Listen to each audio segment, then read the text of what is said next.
We warmly welcome back Dame Noeline Taurua, who has just named her squad to go to the World Champs 51 days in Cape Town. Welcome back, Dame Noels. Thank you. Was it a hard squad to pick? Yeah, there's always moments.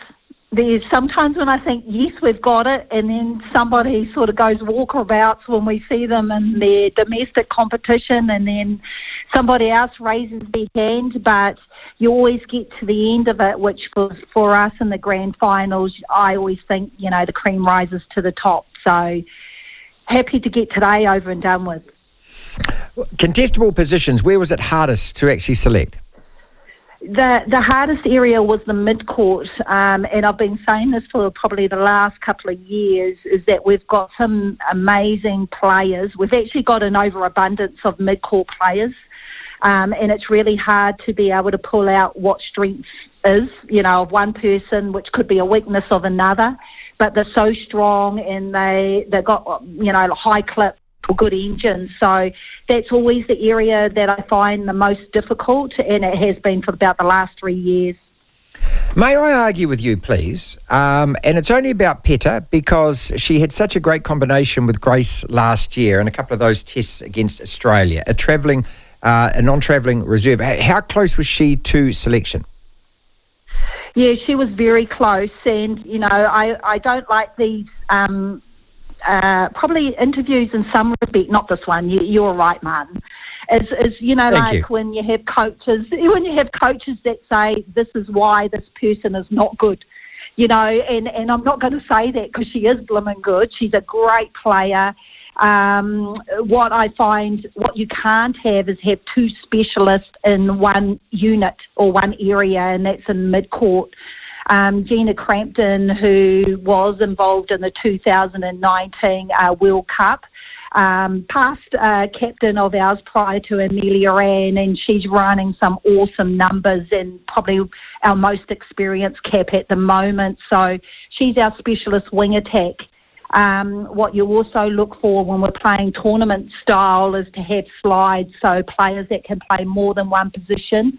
In respect of Maddie, she can play 3, and that's mainly because you're playing 8 games in 10 days and you need to be able to manage the load, and so it's really important. So it's not necessarily about Peta as such and what she can't do, because that's not the story. She's an amazing player. It's just we don't have enough spaces to be able to pick everybody, and that's pretty much why we've gone with the selections. Dame Noeline is with us on the platform. The back-to-back games, I'm glad you mentioned that. We had Rob Wright on the program on Friday previewing the Premiership final, and he said he was saying that how beneficial the comp was playing those back-to-back games, given that that's what you're going to have to do when you get to the World Champs.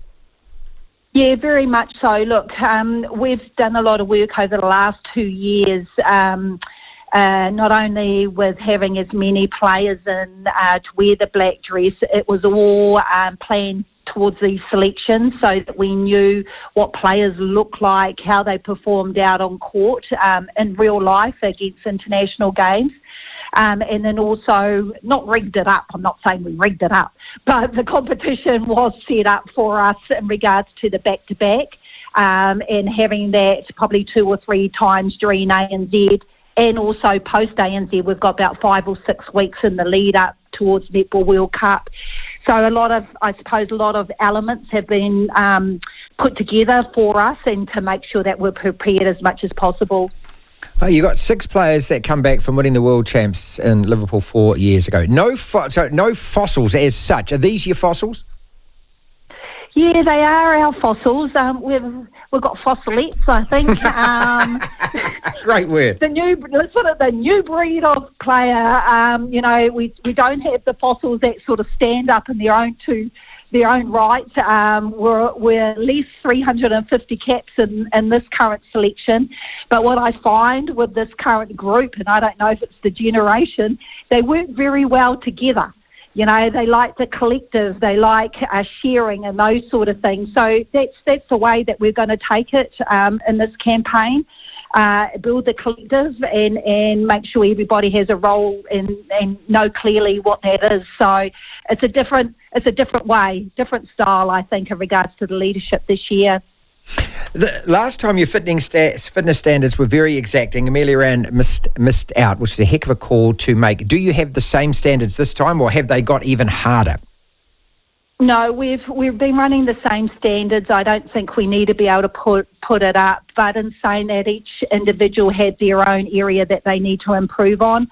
I am very happy to say that we have come a long way in that respect. And, you know, out of our current squad, we only had one person that didn't meet it. So back in 2019, there was nearly half of us, or half of that squad. So, you know, that I don't think that's a story anymore, and all players know what's expected so that we can play a certain type of game plan.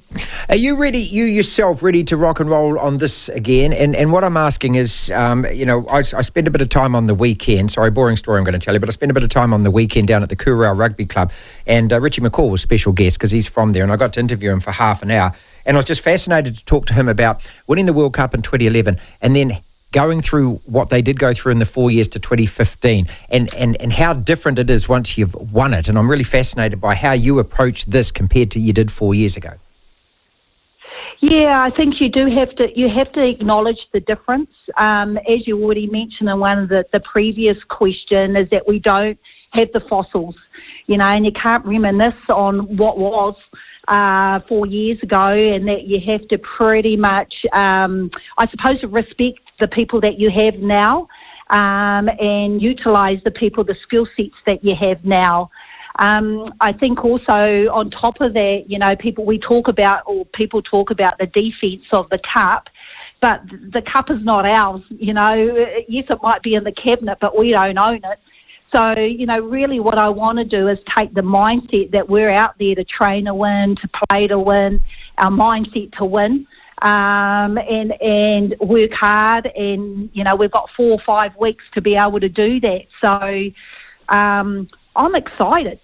You know, I sort of feel with this current squad and these players that we have selected, they've all got a bit of point of difference. You know, we're not vanilla.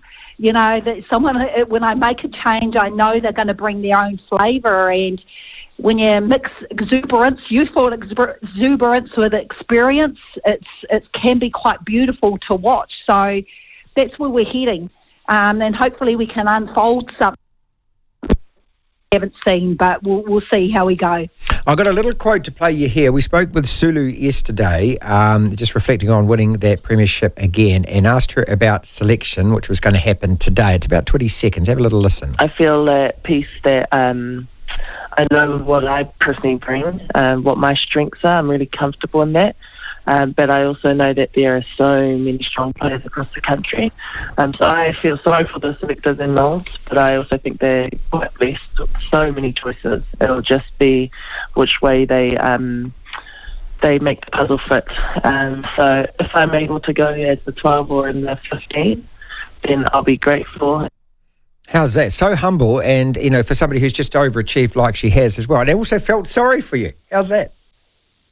That just epitomises the woman, you know, like, is that amazing or what? And I'm so happy, you know, yes, she's not in the 12, but she is in the 15.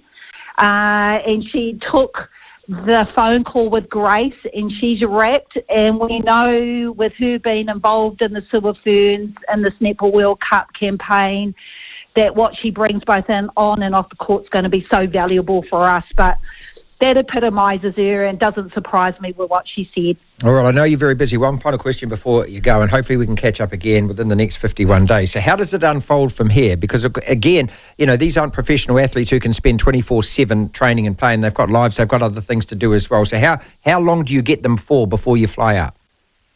Yeah, in total we have 17 full days. That's 1-7. Full days before test number 1. And every minute, every second of that 17 days is going to be so purposeful. We're going to hey, look, there's so much that's going to be happening, but we're going to milk it. We're going to go, and I can't wait to get everybody together. I'm really excited by what we have that's going to unfold. Wonderful day as always when you announce and select a World Championship team. All the very best of luck, and we hope to stay in touch. Thank you so much for joining us, as you do. Thank you for the call. Thank you. Dame Noeline Taurua with us, Silver Ferns World Championship winning coach, and attempting to do what no New Zealand coach has done before as far as the Silver Ferns go, and that's to win back-to-back titles.